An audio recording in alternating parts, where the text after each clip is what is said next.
Good morning বন্ধুরা। আজকে রাঁচিতে একটা নতুন দিন শুরু হলো।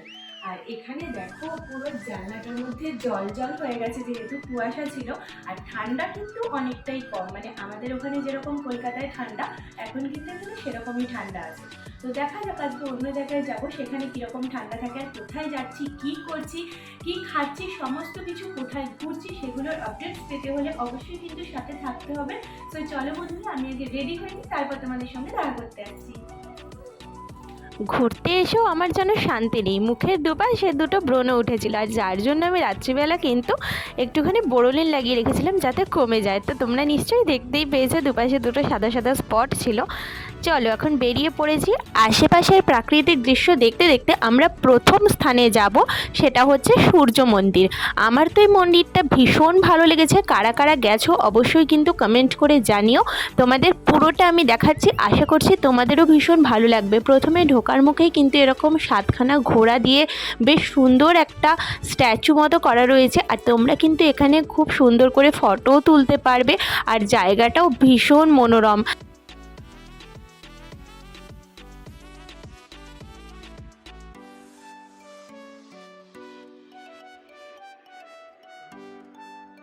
এখানে ভেতরে কিন্তু ভিডিওগ্রাফি বা ফটোগ্রাফি কোনোটাই অ্যালাউড নয়।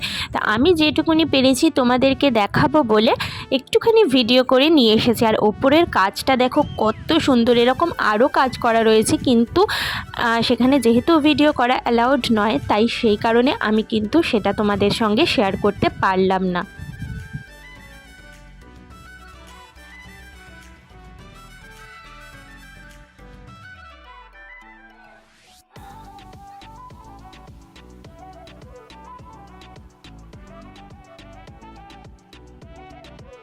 আমি চারপাশটা ঘুরে দেখছিলাম, আর প্রচণ্ড রোদ উঠে গেছিলো।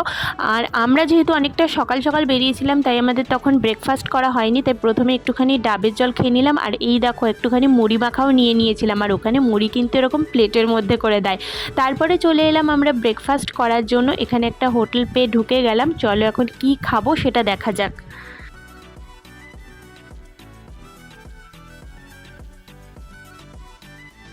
পুরো হোটেলটার চারপাশে বেশ সুন্দর গাছপালা দিয়ে ঘেরা, আমার তো খুব ভালো লাগলো। আর আমি ভাবলাম সকালবেলা একটুখানি হালকা ফুলকাই খাওয়া যাক, তো আমরা সবাই ধোসা নিয়ে নিয়েছিলাম। আমাদের সঙ্গে আমাদের ড্রাইভার দাদাও ছিলেন। তো আমরা বেশ কিন্তু গল্প করতে করতে বেশ আয়েশ করে ব্রেকফাস্টটা করেছিলাম। তোমরা কিন্তু দেখতে থাকো, হ্যাঁ।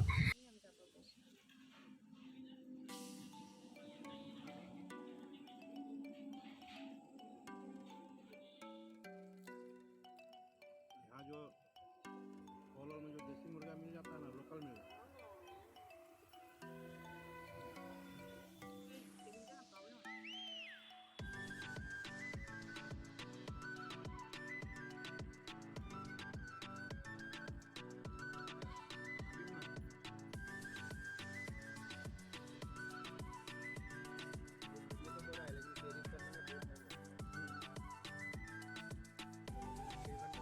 তারপরে আমাদের জন্য চলে এলো গরম গরম চা। চাটা দেখেই আশা করি বুঝতে পারছো ব্যাপক খেতে ছিল কিন্তু।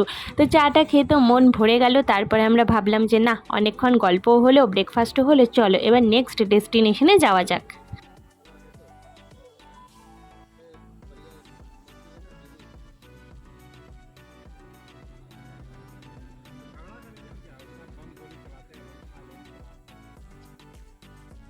সময় আমরা গাড়িতে কিন্তু এরকম একটা মিষ্টি নিয়ে উঠেছিলাম, যেটা রাবড়ি লেখা ছিল, বাট সেটা অ্যাকচুয়ালি রাবড়ির মতো ছিল না। তো আমরা একটাই জাস্ট নিয়েছিলাম টেস্ট করব বলে। মোটামুটি টেস্ট ছিল, খুব একটা খারাপও ছিল না, আবার ভালোও ছিল খুব সেটা বলবো না, মানে অ্যাকচুয়ালি এটা রাবড়ি নয়। তো চলো এটা খেয়ে নিলাম গাড়িতে বসেই, আর পরবর্তী গন্তব্যের উদ্দেশ্যে কিন্তু আমরা রওনা দিলাম।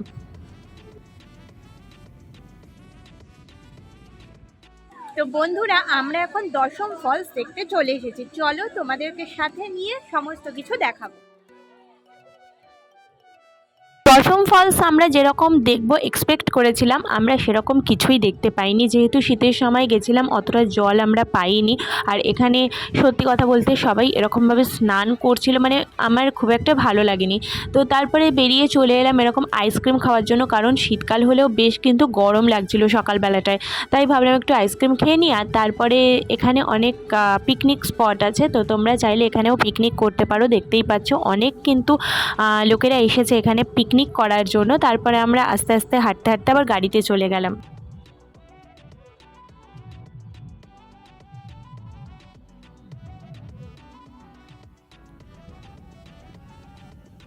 আমাদের ড্রাইভার দাদা আগেই বলে দিয়েছিলেন যে যাওয়ার রাস্তায় কিন্তু আমরা মহেন্দ্র সিং ধোনির বাড়িটা দেখতে পাবো। তো আমরা অন্য ফুট থেকে যেহেতু দেখেছি, তাই সেইভাবে খুব একটা ভালোভাবে ভিডিওটা করতে পারিনি। কিন্তু ওই যে লাল গেটটা দেখা যাচ্ছে, সেই লাল গেটটাতেই কিন্তু ওনার বাড়ি। আর ভেতরে বেশ সুন্দর বাড়ি রয়েছে, যেহেতু অনেকটা ভেতরে, সেই জন্য আমরা আর সেখানে যেতে পারিনি। তারপরে আমরা চলে এলাম লাঞ্চ করার জন্য, কারণ অনেকটাই বেলা হয়ে গেছিলো। তো আমরা লাঞ্চে চলে এসেছি।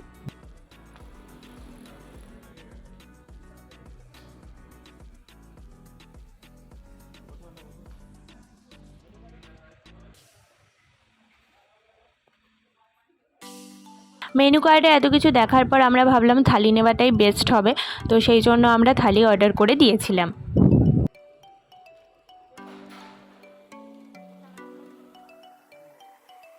এখানে যখনই কিছু খাবার দেওয়া হচ্ছে বেশ সুন্দর পরিপাটি করে কিন্তু দেওয়া হচ্ছে। আমার কিন্তু এই সিস্টেমটা বেশ ভালো লেগেছে, এরকম একটা থালার মধ্যে অনেক রকমের জিনিস যে দেওয়া যাচ্ছে। আর এখানে আমরা ফিশ নিয়ে নিয়েছিলাম।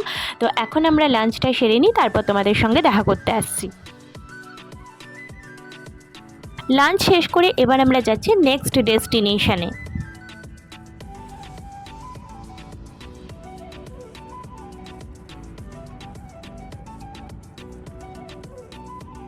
ওদিকে সূর্যাস্ত হওয়া শুরু হয়ে গিয়েছে, আর আমরা এখন যাচ্ছিলাম বেতলা ন্যাশনাল ফরেস্টে, যেখানে আমাদের জঙ্গল সাফারি করার কথা ছিল।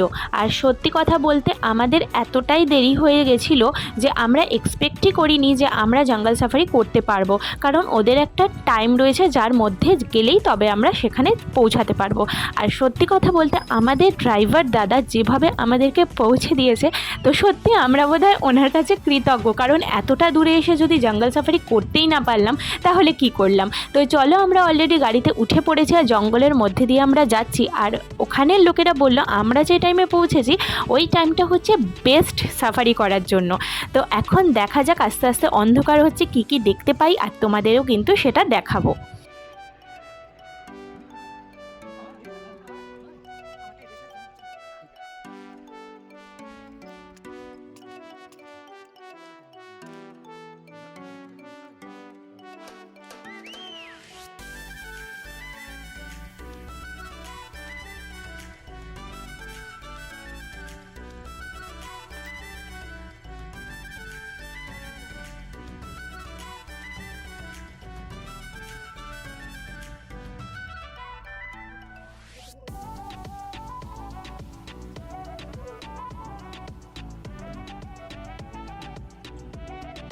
এখানে বেশ অনেকটা অন্ধকার হয়ে গেছে, আর আমরা কিন্তু এখনও জঙ্গল সাফারি শেষ করে বেরোতে পারিনি।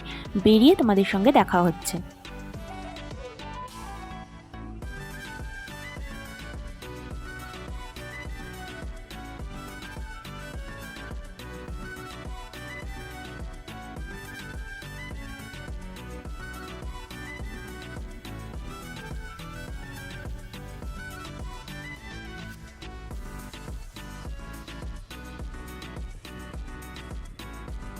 দেখতেই পাচ্ছ কীরকম অন্ধকার হয়ে গেছে, আর আমরা কিন্তু তখনও জঙ্গলের মধ্যে ছিলাম। এই জাস্ট বেরোলাম, আর আমাদের কিন্তু খুব সুন্দর একটা এক্সপিরিয়েন্স ছিল, আর আমরা অনেক কিছুই দেখতে পেয়েছি বলতে পারো।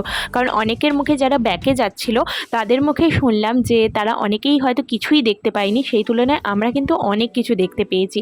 তো ফাইনালি আমরা জঙ্গল থেকে বেরিয়ে এসেছি। এখন আমাদের হোটেলে ফেরার পালা, কারণ সারা দিন আমরা যেহেতু ঘোরার মধ্যেই ছিলাম, খুব টায়ার্ড হয়ে গেছি।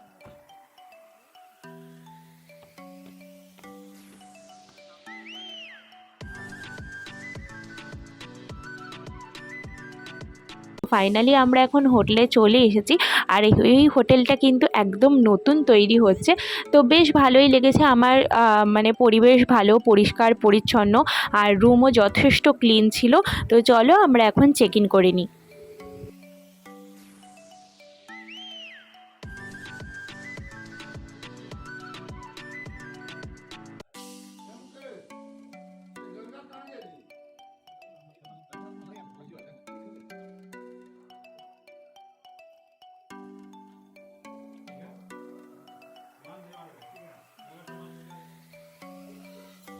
তো ফাইনালি আমরা এখন রুমে চলে এসেছি।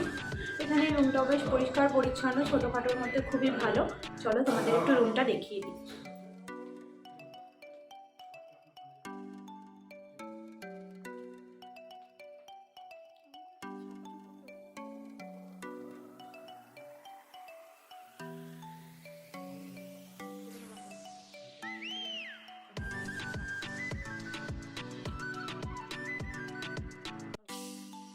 হোটেলে ফিরে আমাদের বেশ খিদে পেয়ে গেছিলো, তো আমরা চিকেন পকোড়া, চা অর্ডার করেছিলাম। আর চা কিন্তু এখানে লিকার চাই বেশিরভাগ ক্ষেত্রে পাওয়া যায়, মিল্ক টিটা একটু কমই পাওয়া যায়। আর সত্যি কথা বলতে এখানে একটু কস্টলি খাবার জিনিস আমার একটু কস্টলি লেগেছে।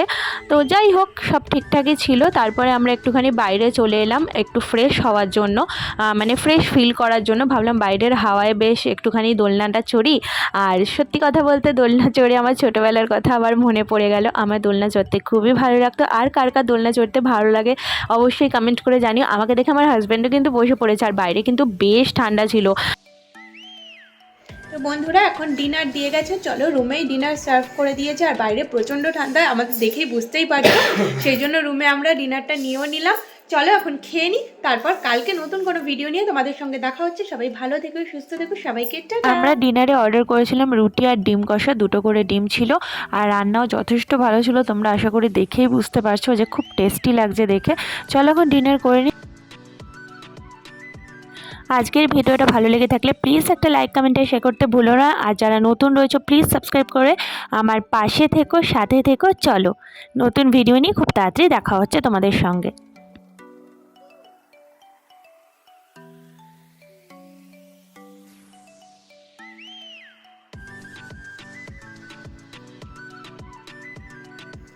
ভিডিওটা যদি ভালো লেগে থাকে অবশ্যই পরিবারে যুক্ত হয়ে আমার পাশে থেকো।